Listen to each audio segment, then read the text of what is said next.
వారు అది ఏం బుద్ధో మరి ఎవరు నేర్పినరో చదువు, మరి ఆయన గురువులు ఎవరో, ఆయన ఉపాధ్యాయులు ఎవరో, సిద్ధాంతకర్తలు ఎవరో నాకు తెలియదు. కానీ పెళ్లికి ఒకటే డప్పు కొడతాడు, సావుకు ఒకటే డప్పు కొడతాడు. ఒక రాజకీయ ఉపన్యాసంలో ఒకటే డప్పు ఒకటే తీరుగా మాట్లాడతాడు. ఒక విశ్వవిద్యాలయంలో విద్యార్థులకు స్ఫూర్తిదాయకంగా, అధ్యాపకులకు మార్గదర్శకంగా ఉండాల్సిన స్థలంకి వెళ్ళి కూడా అదే రకంగా మాట్లాడతాడు. అది చూడగానే సామెత గుర్తొచ్చింది, కుక్కతో ఒక గుండ్రాయి కట్టినా చక్కగా కాదు అని వెనకటి ఎందుకన్నారో కానీ రేవంత్ రెడ్డి గారు లాంటి వాళ్ళని చూసో, లేకపోతే ఆయన ఇటువంటి వాళ్ళు ఉంటారని చెప్పని బహుశా సామెత కట్టినరేమో అని చెప్పని నాకు అర్థమైపోయింది.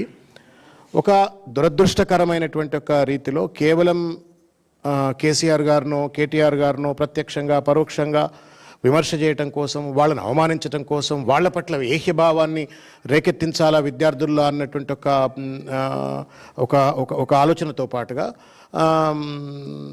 తన డబ్బా, ఇక దేశంలో ఆయనకు మించినటువంటి ఒక మేధావి ఎవడు లేడు, ముఖ్యమంత్రి ఎవడు లేడు, జవహర్లాల్ నెహ్రూ తర్వాత మళ్ళీ విద్య గురించి ఎవడన్నా ఆలోచించిందంటే రేవంత్ రెడ్డి ఆలోచించిండు అని చెప్పని ఒకటే జబ్బలు దరుచుకుంటూ ఆయన మాట్లాడినట్టు ఒక తీరు చాలా బాధ కలిగినటువంటిది. నేనేం చేసిన అంటే నేనేమన్నా తప్పింటున్నా, ఎందుకంటే వినేటప్పుడు ఏదైనా కొంచెం అపోజిషన్లో కాబట్టి వ్యతిరేక భావంతో ఉంటాం కాబట్టి నేనేమో తప్పినా అని చెప్పని ప్రింట్ తీసుకున్నా, మళ్ళీ స్పీచ్ అంతా ప్రింట్ తీసుకొని మళ్ళీ వర్డ్ వైజ్ చదువుకుంటూ పోయినా.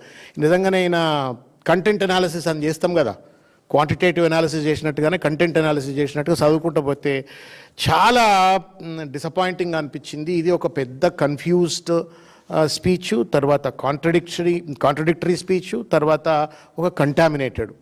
కన్ఫ్యూజ్డ్ ఏంటంటే ఆయనకి ఏం చెప్పాలనో ఏం మాట్లాడాలనో తెలియకుండా ఒక అయోమయంగా మాట్లాడాడు. ఒకటి. రెండు, పొంతనలేనటువంటి ఒక చిల్లర ముచ్చట మాట్లాడండి, అదేందో చెప్తా మీకు నేను.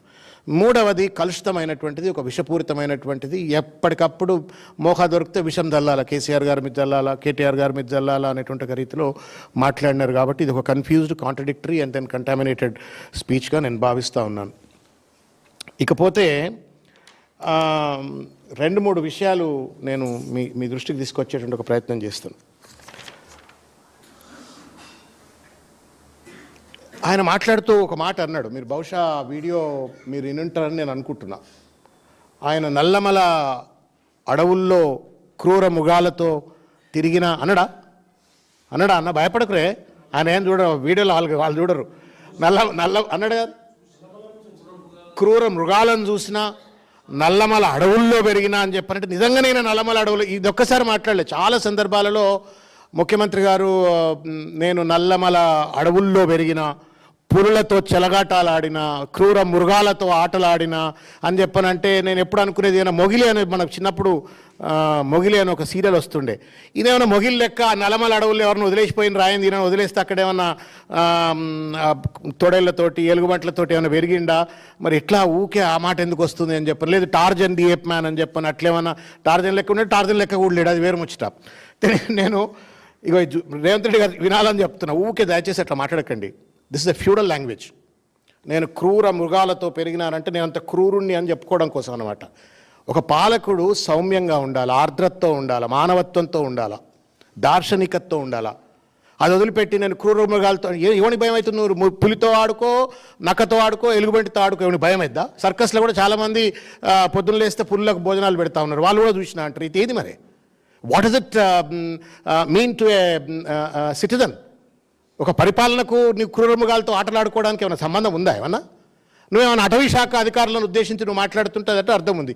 చదువుకునే సివిలైజ్డ్ విద్యార్థులు ఉస్మానియా యూనివర్సిటీకి వచ్చేసి చిల్లర మల్లర మాట్లాడుతుంటే నేను చూసిన, ఇగో ఈయన ఏడబుట్టిండా అంటే కల్వకుర్తి దగ్గర అదేదో ఊరు కొండారెడ్డిపల్లె కదన్న, కొండారెడ్డిపల్లె పుట్టిండు. ఇగో ఇది కల్వకుర్తి నుండి మన్ననూరు అడవి ఫస్ట్ స్టేజ్కి పోయి చూస్తే 1 గంట 2 నిమిషాలు. ఇది 1 గంట 2 నిమిషాలు. ఈ 1 గంట 2 నిమిషాల దూరంలో పుట్టిండు అంటే దాదాపు అది అంత దూరంలో 60 రూపాయల కిరాయి. ఇప్పుడు ఇంత దూరంలో పుట్టిన ఆయనకు పులులు ఏడ తిరగడా పట్టిండు, ఈ అడవులలో ఎందుకు తిరగబోయిండు, అక్కడ ఏమన్నా ఆ గూడెలల్లో చెంచోలతోటి కోయలతోటి ఏమైనా చదువుకోనికి పోయిండో తెలియదు.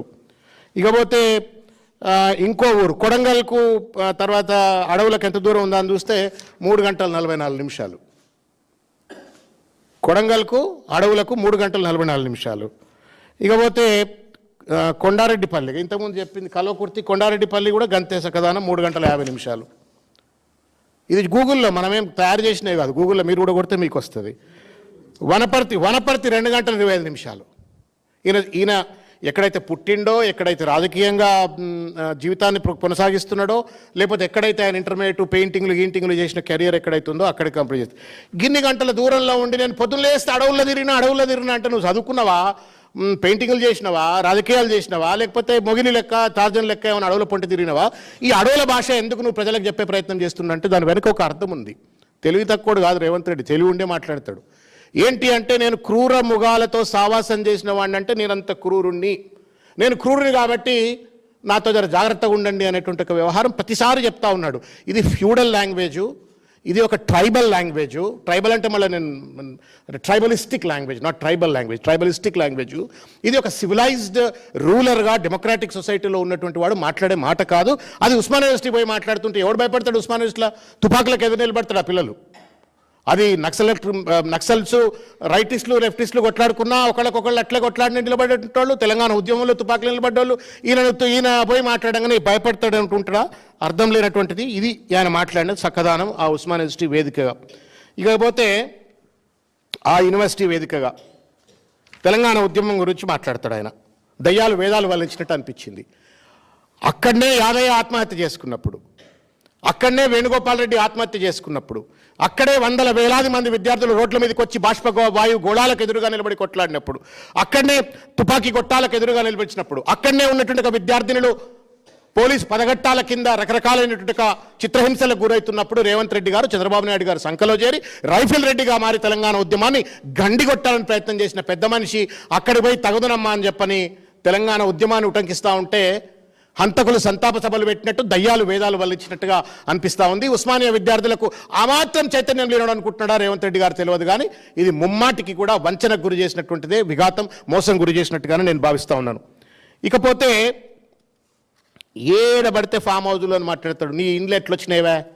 నీ జూబ్లీ హిల్స్లోనే పెద్దమ్మ గుడి దగ్గర మూడు ఇండ్లు వచ్చినాయి. నువ్వేమన్నా ఏం కష్టం చేసినావని ఏమన్నా రూపాయలు పండించినావా? అయింది నువ్వేమన్నా?